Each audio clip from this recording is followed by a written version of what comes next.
ಹೇಳಿನ ಅವ್ರ ತಲೆಗೆ ಹೋಗ್ಲಿಲ್ಲ ಅಂತ ಹೇಳಿದ್ರೆ ಒಬ್ಬಿಬ್ಬರ ಮೇಲೆ ನೀವು ಆಕ್ಷನ್ ತಗೊಂಡ್ರೆ ಅವಾಗ ಎಲ್ಲರೂ ಅಲರ್ಟ್ ಆಗ್ತಾರೆ.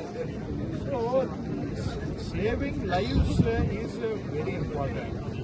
CM ಡೈರೆಕ್ಷನ್ ಅದೇ ಇದೆ. ನಾವು ಅದನ್ನೇ ಎಕ್ಸಾಂಪ್ಲರಿ, ನಿಮ್ಮ ಡಿಸ್ಟ್ರಿಕ್ಟ್ ಮಿನಿಸ್ಟರ್ಗೂ ಅದೇ ಹೇಳಿದೆ, ಒಂದೆರಡು ಕಡೆ ಎಕ್ಸಾಂಪ್ಲರಿ ಆಕ್ಟಿವಿಟೀಸ್ ಆಕ್ಷನ್. ಇಲ್ಲ ಅಂದ್ರೆ ಪ್ರಾಣ ಹೋದ್ರೆ ಆ ಕುಟುಂಬಕ್ಕೆ ನಷ್ಟ, ಸಮಾಜಕ್ಕೆ ನಷ್ಟ, ಸರ್ಕಾರಕ್ಕೂ ಕೆಟ್ಟ ಹೆಸರು. ಹೋಗಿ ಪರಿಹಾರ ಕೊಟ್ಟು ಏನು ಸಿಗುತ್ತೆ? ಪ್ರಾಣ ವಾಪಸ್ ಬರುತ್ತಾ? ಸೊ ಅಂಥ ಕೇಸಲ್ಲಿ ನಾವು ಎಕ್ಸಾಂಪ್ಲರಿ ಆಗಿ ಸ್ವಲ್ಪ ಸ್ಟ್ರಿಕ್ಟ್ ಆಗಿನೇ ಮಾಡಬೇಕು. ಒಂದೆರಡು ಕಡೆ ಸ್ವಲ್ಪ ಯಾರು ಟಾಸ್ಕ್ ಫೋರ್ಸಲ್ಲಿ ಆ ಏರಿಯಾ ಯಾರಿಗೆ ಕೊಟ್ಟಿದ್ರು ಅವ್ರ ಮೇಲೆ ಆಕ್ಷನ್ ತಗೊಳ್ಬೇಕು ಆಗುತ್ತೆ. ಆಮೇಲೆ ಉಳಿದವರು ಅಲರ್ಟ್ ಆಗ್ತಾರೆ, ಜನ ನೀರಿಗಿಳಿಯೋದನ್ನ ಅವಾಯ್ಡ್ ಮಾಡಿಸ್ಬೋದು. ಈ ಸೀಸನಲ್ಲಿ ಅವಾಯ್ಡ್ ಮಾಡಿದ್ರೆ ಹೊಳೆ ತುಂಬಿ ಹರಿಯೋವಾಗ ಹಿಡಿತಾ ಇದ್ರೆ ಜನಕ್ಕೆ ಬೇಜವಾಬ್ದಾರಿ.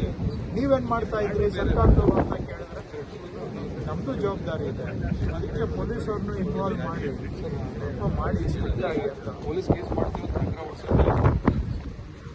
ಮಾಡಬೇಕು ಅಂತೆರಡು ನೋಡಿ. ಹೇಳುವಷ್ಟು ಹೇಳಿ ಅರ್ಧ ಜನಕ್ಕೆ ಬರೀ ಮಾತಿಗೆ ಗೌರವ ಕೊಡೋರಿದ್ದಾರೆ, ಇನ್ನು ಅರ್ಧ ಜನ ಮಾತಿಗೆ ಉಡಾಫೆ ಮಾಡೋರಿದ್ದಾರೆ. ಅವ್ರಿಗೆ ಕೇಸ್ ಹಾಕಬೇಕು. ಇನ್ನು ಕೆಲವರು ಅದಕ್ಕೂ ಬರಲಿಲ್ಲ ಅಂತ ಹೇಳಿದ್ರೆ ಅವ್ರಿಗೆ ಲಾಠಿ ಹಿಡಿದು ಬಿಸಿನೂ ಮುಟ್ಟಿಸ್ಬೇಕು. ಎಲ್ಲಾನು ನಾವು ಟ್ರೈ ಮಾಡಬೇಕು. ಇಂದಲ್ಲ ಸಮಾಜದ ಹಿತದೃಷ್ಟಿಯಿಂದ ನಾನು ಪ್ರಾಣ ಉಳಿಸ್ಬೇಕು, ನಮಗೆ ಪ್ರಾಣ ಯಾರ್ದು ಹೋಗಬಾರ್ದು, ಆ ಹಿತದೃಷ್ಟಿಯಿಂದ ನಾನು ಹೇಳೋದು ಎಲ್ಲಾನು ಮಾಡ್ಬೇಕು ನಾವು.